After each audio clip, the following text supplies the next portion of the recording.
average court trial just got very, very interesting.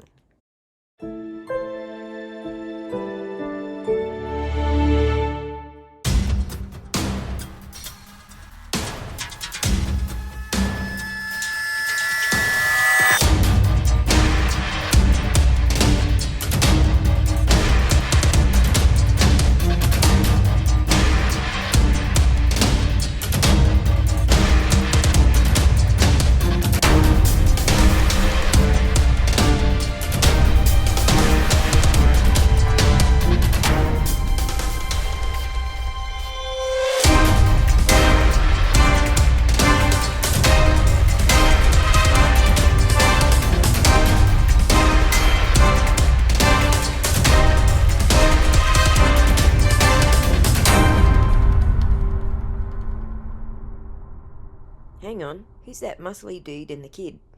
Well, I'm glad you asked.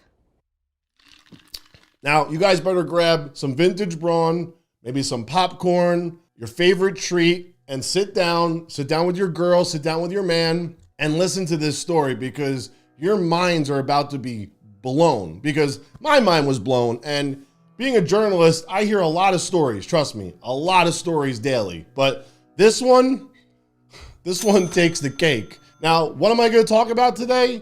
I'm sure you guys seen all the news basically talking about this girl, Courtney Taylor, that just recently allegedly murdered her boyfriend with a knife in her apartment as self-defense. So we're going to talk about that story first, and I'm going to tie this into the bodybuilding industry and wait till you hear what happened. Man, like, where do I start with this video? So I think the best way to start this video out is explain what just recently happened, and then I'll tie it into how you guys are going to be able to relate to this story, because I almost didn't believe it. You know, I almost didn't believe it. I had to go through a lot of photos, a lot of research online just to verify everything, make a lot of phone calls. Here we go. Courtney Taylor. Unless you live in a bubble and don't turn the TV on, maybe you don't know what just happened, but this girl, Courtney Taylor, is 25 years old, and she just murdered in cold blood her boyfriend, stabbed him to death in his shoulder, and he bled out and died in her apartment. Why did she do this? Well,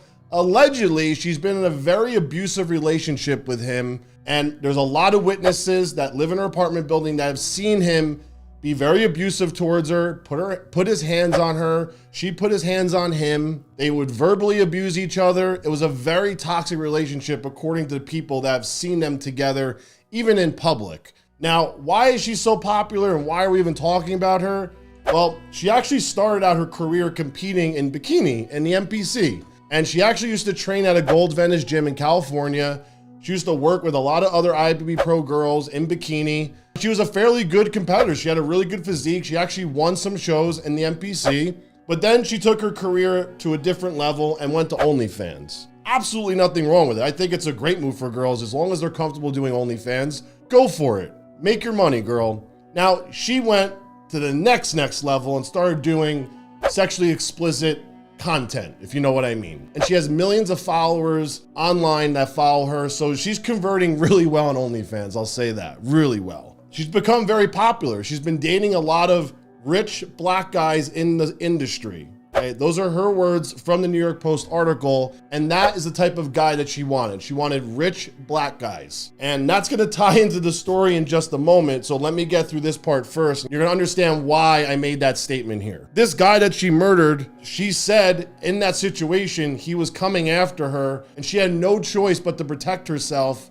with a knife, and she stabbed him in his shoulder and around his collarbone. And he actually didn't die at the scene. He died on the way to the hospital because he bled out to death. And if other witnesses are coming forward and eyewitnesses and neighbors and they're saying that this guy was abusive, she's probably gonna get off with no charges. I can't imagine her getting charged with anything if it really was self-defense. Now, let me paint this picture too. There's self-defense and then there's murdering somebody. She murdered somebody. So how did she really feel? Did she not like him? Or was she really threatened by him and scared of him? Now, this girl isn't little either. She could probably handle her own. She's about 5'10", probably, maybe 5'11", 5'9". She's not a little girl. She's built, she's got muscle on her, she's thick. So she could probably handle herself with a guy if she had to in these type of situations. I'm not saying she shouldn't stab him or shouldn't kill him, or I'm not saying she should kill him, but what I'm saying is it takes a certain type of person to grab a knife and want to murder someone. Cold blood. Shooting someone's totally different. Pulling a trigger, stabbing someone's a whole nother level. But the final thought on that is she did murder him. She did stab him to the point of killing him. I think there's probably better ways she could have disarmed that situation. I'm sure there's been more situations than just this one that she had to get out of. But I guess this time, maybe she was just frustrated. She was over it. She was done. And she was like, that's it. I'm going to murder this guy. There's still a lot to unfold with this story, but for now, that's essentially what's going on with her situation currently. Now let's go back a few years. Why am I talking about her? No, not only is this story crazy, well, guess who her ex-boyfriend was? Give you guys a couple seconds to think about it. He's a former Mr. Olympia, and this happened in 2017. He actually had a broken jaw, and nobody knows why he had a broken jaw. The rumor was that he got into a car accident. Now, he prepared for the 2017 Olympia with a broken jaw. He was eating through a straw, and then he was also blending his food.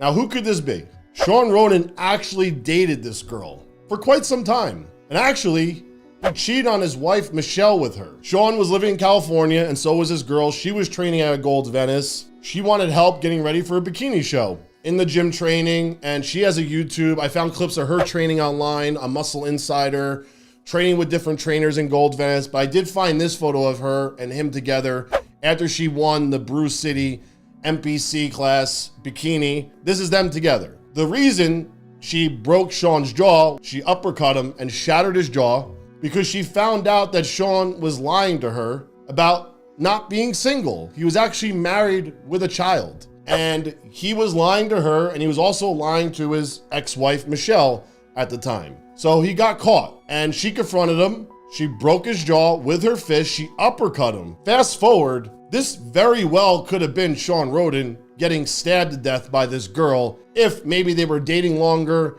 if maybe she had more feelings for him, but she clearly has some type of temper or anger issues to go hit another man, especially Sean Ronan. Remember, Sean Ronan is not small. He's jacked. This girl did not fear anything or anyone, clearly. She wasn't even thinking about, oh my God, if I break this guy's jaw or I hit him hard enough and I don't take him down, he's probably gonna attack me. But those thoughts didn't go through this girl's mind. She was just thinking, I'm gonna crack him. And she shattered his jaw. That's how hard she hit this guy. Or we could say Sean's jaw is not that strong. I mean, look at the patterns here. I mean, this girl clearly had anger problems back then, clearly still has anger issues. And like I said earlier in this video, she said she only dates rich black guys. So she clearly thought Sean was loaded, rich, whatever term you want to put onto it. Now, I don't know his financial situation at the time, but I highly doubt he was rich yet, or at least wealthy yet. He had a kid, he had a wife to support. She clearly, so clearly, she was just cherry picking the right guys for herself to date that looked like they had money, that had the image, had somewhat of a celebrity status, right? Sean was popular in that gym, so she cherry picked him. Now, Sean's obviously in the wrong for cheating on his wife. I mean, number one. Number two, lying to her, dating both of these girls. She went to Gold's Gym, Venice, where he trained. He helped her out for the shows. He would give her nutrition guidance. He would train her in the gym sometimes. This is all allegedly, right? Hearsay, but I have a lot of people confirming this, and they were dating for quite some time. So there obviously was feelings involved. Clearly she felt some type of way for him, or else she would have just been like, okay, next. She clearly liked the guy and was upset and shattered his jaw. Now, there's videos online of Sean talking about this on Muscular Development, Generation Iron. He talked about how hard it was to prep that year for the Olympia with the shattered jaw. There's interviews with Ron Harris talking about it, but there is nowhere on the internet that you will find this story. Anywhere. He blamed it on a car crash. That's what everybody thought, but he actually was avoiding Gold's Gym at the time to go train in other gyms, so no one saw him with a wired jaw at the time.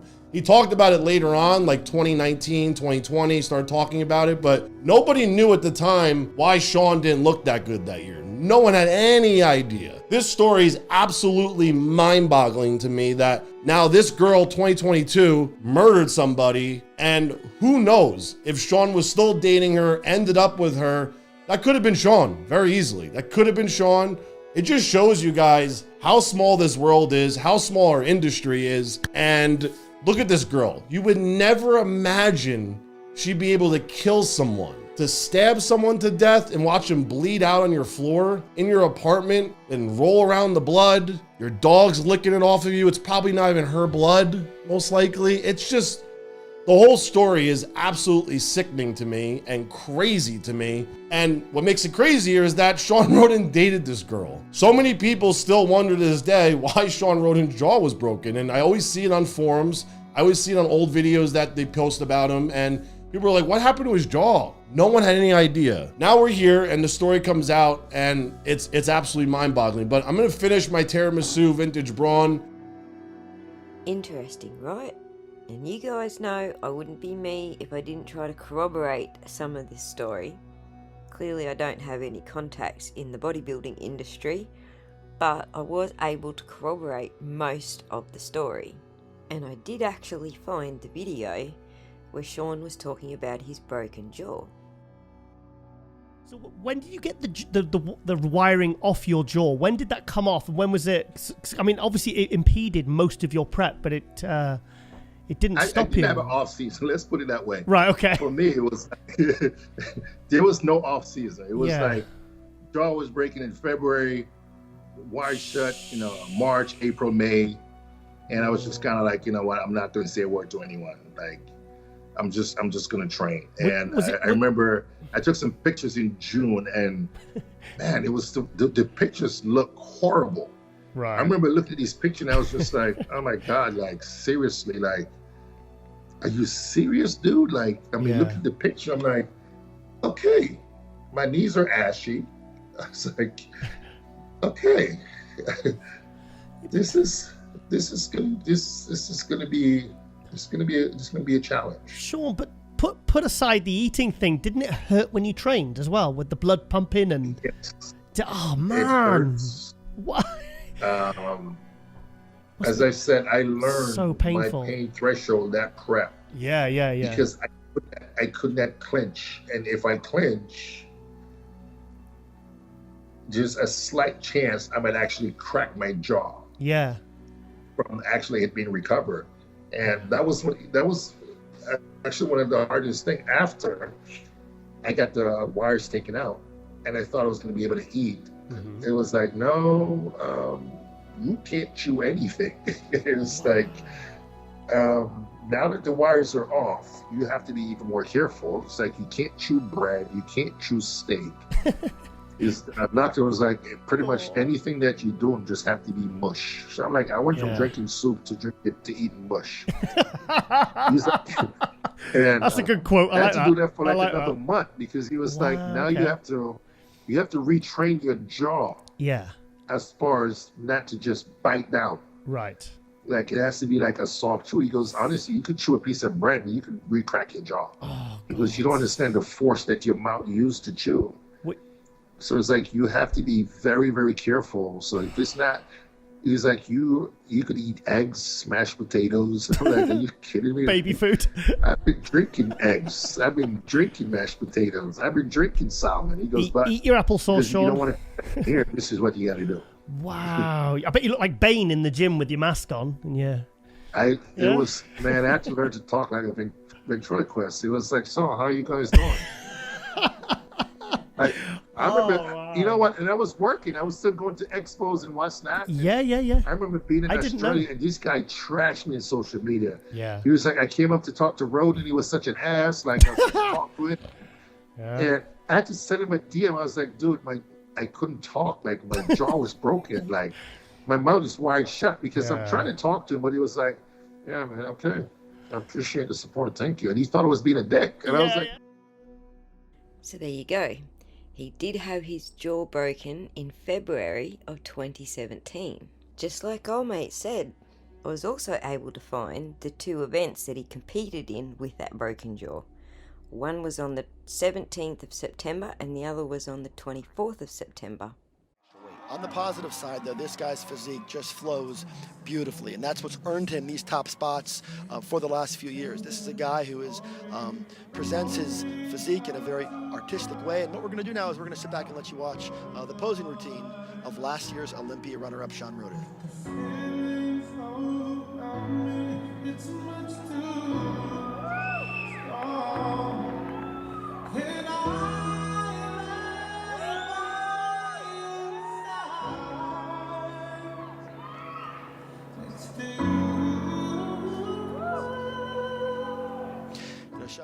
So there you go, he's not clenching his teeth, although I'm pretty sure some of my female audience might be.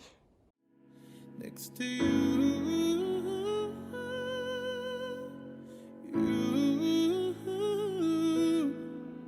and make sure you're alright. I'll take care of you. I don't want to be here if I can't be with you tonight. I'll spare the agony of having to watch all of it. Suffice to say, broken jaw in 2017, confirmed. I was also able to confirm that Clenny was indeed training at Gold's Gym that year.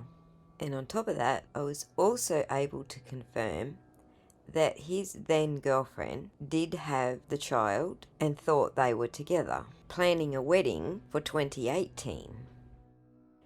And I do believe they did get married in 2018, however it didn't last long, they split again that same year. There are rumours though that the reason that they split was infidelity, namely his. I was extremely alarmed to find out that he had passed away, but then I found out it was in 2021 and he had met a new girl by then. I also found out that he died from a heart attack at age 46, making him double Clenny's age when she dated him. And the heart attack is believed to have been caused by taking steroids. So one might assume Clenny was doing drugs a long time before she met Toby. And that's not all she was doing before she met Toby, which is what Christian Obumseli's family call him, by the way. Apparently, she's been more or less selling her body since at least 2015 when she appeared in Playboy magazine. Not that there's anything wrong with that, unless you're claiming that your boyfriend was your pimp and he was the one selling your body, whom you hadn't met back in 2015. In fact, Miss Clenny is going to have some explaining to do because her naked body is all over the internet since 2015. I can't wait to see what her defence has to present to support the human trafficking element that they're claiming. On the broken jaw topic, I very much doubt that it can be entered into evidence in this case. Certainly not as a prior bad act, but if it can demonstrate some other point that the prosecution is making, then maybe it can come into evidence. Although, the only known witness who could testify to such a thing has since passed away, so I very much doubt it's useful to anybody.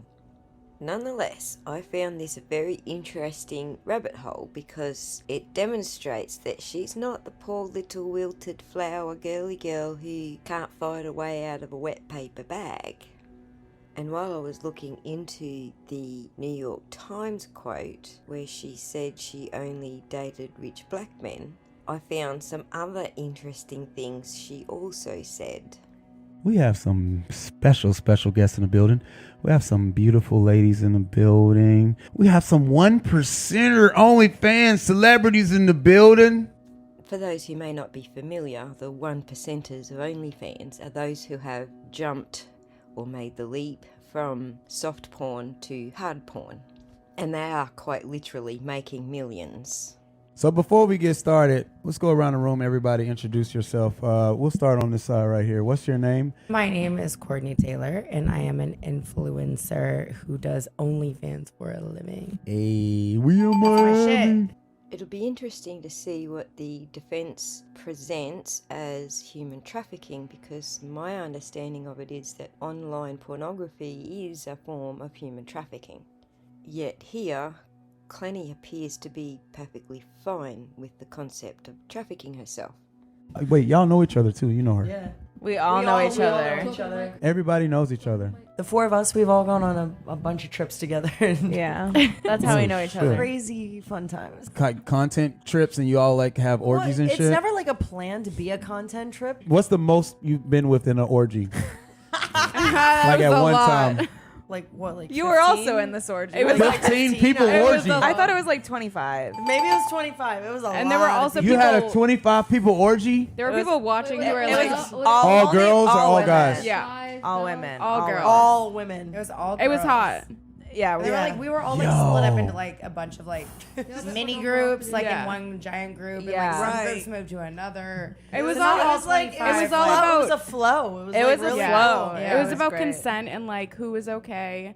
This is the general flow of the conversation throughout the program, ranging from who does what to the most disgusting things they've ever done, most of which I'm surprised is even on YouTube. Ready, set, go.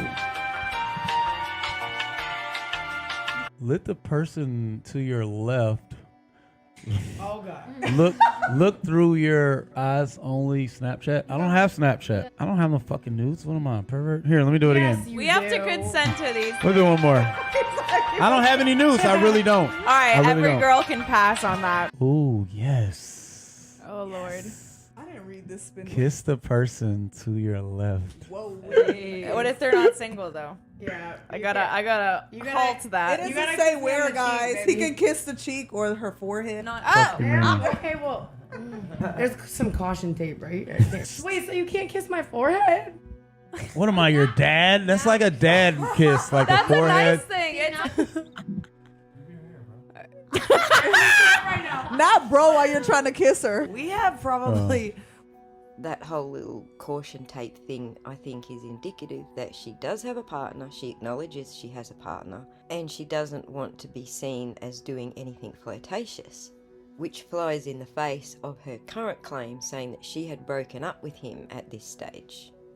What's the quickest you've ever orgasmed? So am I supposed to answer this? Yeah. I mean, it depends on like what's happening before. If shit's happening before, it can be like 5 seconds. You can come in When 5 seconds? I mean, like once he puts his mouth down there, like legit, like if he licks it once, like I might come because I'm already like turned on enough. Shout out to her. She's an easy comer. Again, here she's acknowledging that she has a partner and that they are still involved in an intimate relationship. You look like the type of girl that only dates like rich guys. Is that true? No, that's not true. I only date black guys. Here we see the tabloids have conflated what she said. She denied the rich part, which kind of makes sense because Toby wasn't a rich black guy. Like in my life, I don't like anybody to tell me what to do. Yeah, so you only want him to tell you what to do in the bedroom. Other than that, you don't want him to tell you anything.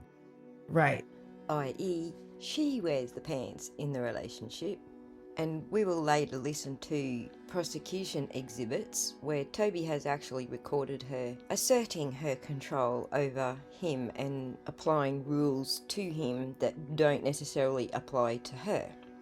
If you've been following my Justice for Suzanne series, you may be familiar already with the power and control wheel. And so what I want to do here is a similar exercise.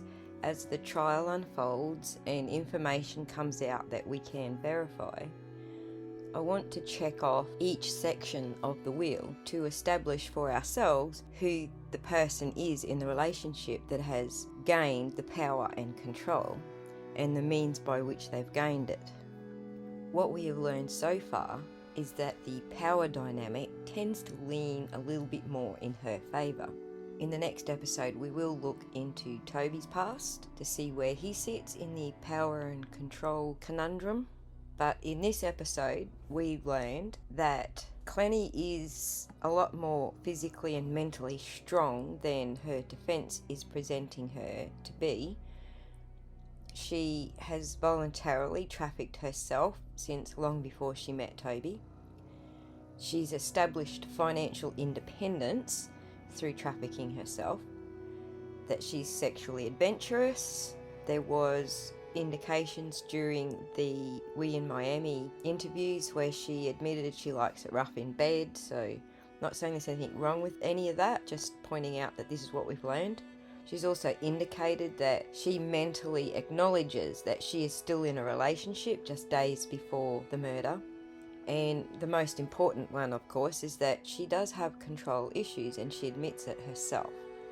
And so it's by this admission and the case that her defence team is putting forward in court that we'll be using the power and control wheel to establish for ourselves whether there was a mutual power struggle between the two, or whether one had clearly gained the upper hand, and thus give us a clearer picture whether it was self-defense or an outright murder.